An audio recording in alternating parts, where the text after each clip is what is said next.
Hey everybody, this is Russell with the 460 EFI guys.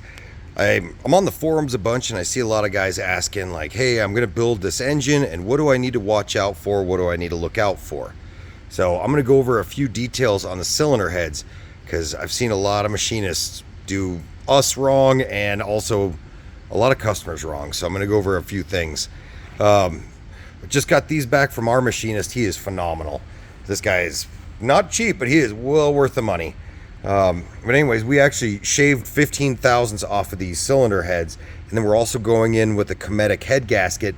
I want to say it's either 23 or 27 thousandths crush, so thinner than the stock 43. Also, the fire ring is in closer, so that way you don't have room outside of the cylinder wall for your compression to go out to and kind of suck up compression. So anyways, I just finished building this cylinder head here, balancing out all the shims. I just put up a video showing the factory springs are just dead soft from the 80s and 90s. I mean, I'll see them 25, 30. Amazingly, the last set had 65 pounds at the seat. But even then, when they get real hot, you lose a ton of pressure.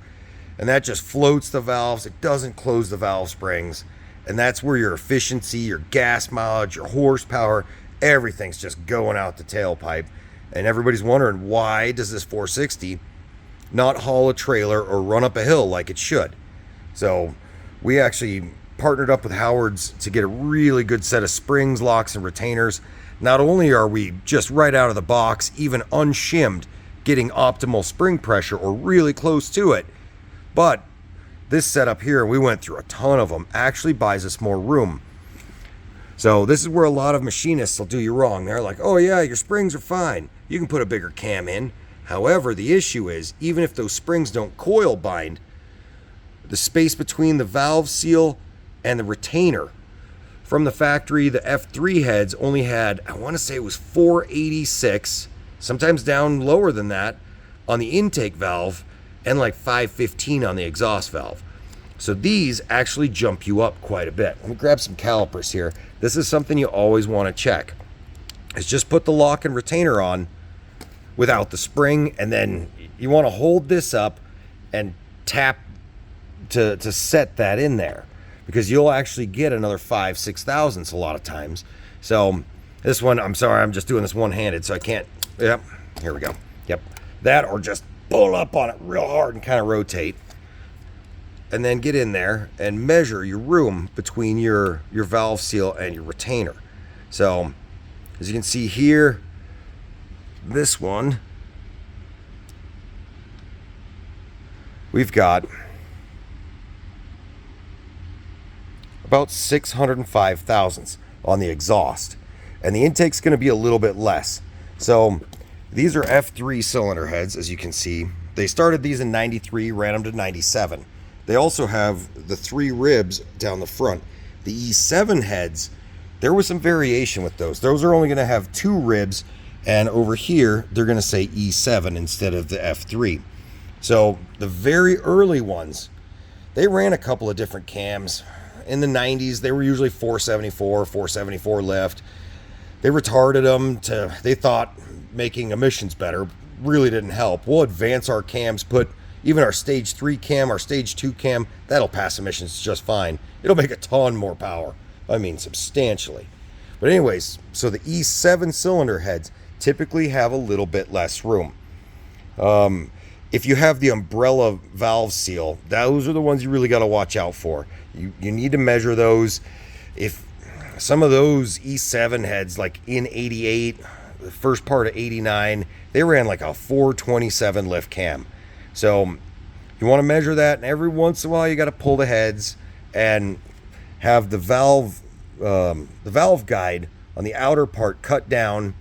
And these are 0.552. We include these with all of our camshaft kits on these valve seals, and these are positive stop. These are really nice. They don't float up and down like the umbrella seals. I've seen some of the umbrella seals. We can stick our stage 2, stage 3 cam in, no problem, but you always want to check that. So another thing, so again, check your clearance here, and then, sorry, doing this one-handed, holding the phone. Another thing you really want to watch out for is These are fuel injected. So Ford was going for lean burn. So you want to see, if I can get this thing to focus, how much contact to the valve seat you have on the exhaust valve. That matters with fuel injection. With carburetor, you're just bombing fuel, and usually you're running rich where this EFI goes lean. So these ones, Dave does a great job. He gives us a nice wide valve seat. This one's around 100 thousandths. You've got some deviation there, you know. As long as you're over 75 thousandths, you're good, I would imagine. The problem is when these run lean, and we've all seen these 460s, they run hot and lean sometimes, especially if there's something wrong with the EGR system. You'll run 15.5, pulling a trailer up a hill, wondering why you're not making any power. That valve is going to grow on the exhaust side, especially. So Dave, again, phenomenal machinist. He actually knurled these heads to tighten it up, and then he diamond hones. So you got to watch out for how much end play you have, how much valve guide clearance you have. It's a lot easier to see without the valve seal on it, but I can't remember the exact number. I want to say he gives us 1.65 thou on the intake and 1.25 thousandths on the intake and 1.65 on the exhaust. I'll have to ask him. Don't quote me exactly on that. The reason is the exhaust valve is going to grow. The stem is going to grow. So these 460 heads have a very short valve guide. It's around 2 inches if memory serves me right.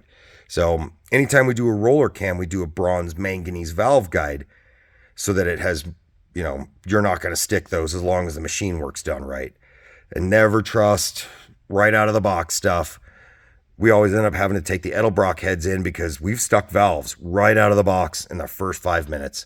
So find a good machinist if you're going to use that. We have the intake that's multi-port. A couple other things to think of is, I'm trying to rack my brain here now that I'm under the gun holding the camera here. But yeah, those are some really key points. Again, it's not the end of the world. If you've got the E7 heads, we've made phenomenal power through those.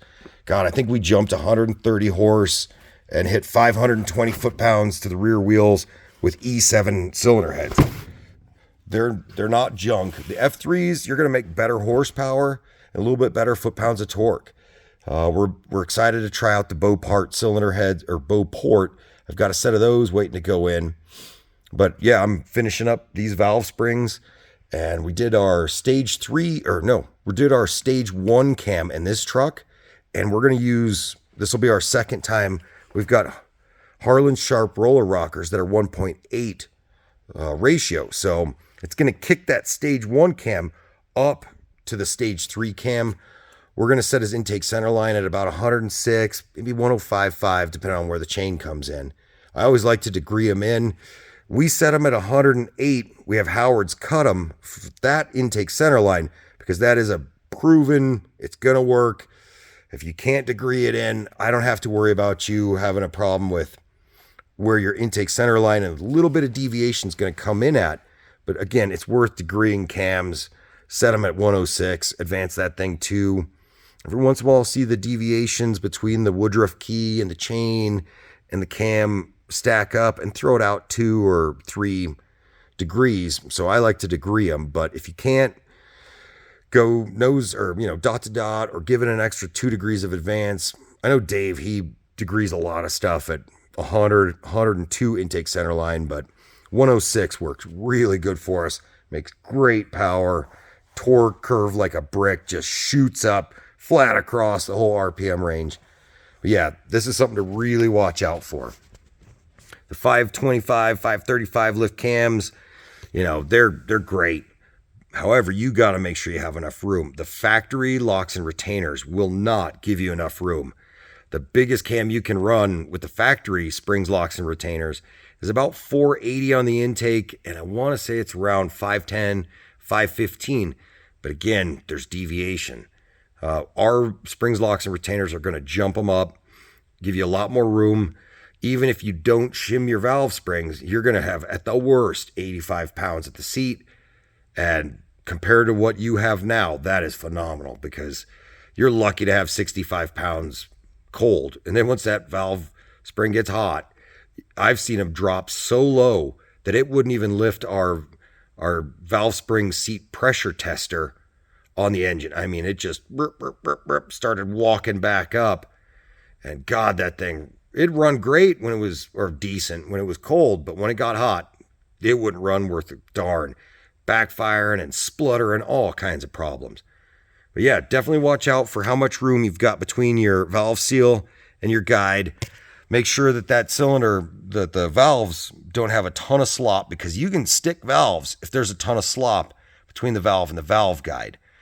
We did it once when, I won't name the company, but they sent them out and they were too tight, stuck valves, smacked the piston. We sent the heads back and they sent them out thinking, oh, we're ready to go. Put them on, stuck valves. I could hear them chirping as I was driving along. And then sure enough, the second I heard a tick, shut it down, and thank God we didn't wipe the motor out. That was because the valve guide was so loose with the spring pressure with that roller cam, it started galling the valve and stuck that valve. So make sure your valve guide clearance is correct. Make sure you've got enough room for your cam. Quality work is well worth it. Even if a machinist wants $1,000 to go through your heads, if they're doing it right, it is worth it. It's way cheaper than sticking a valve, blowing an engine, and then you're building a whole engine.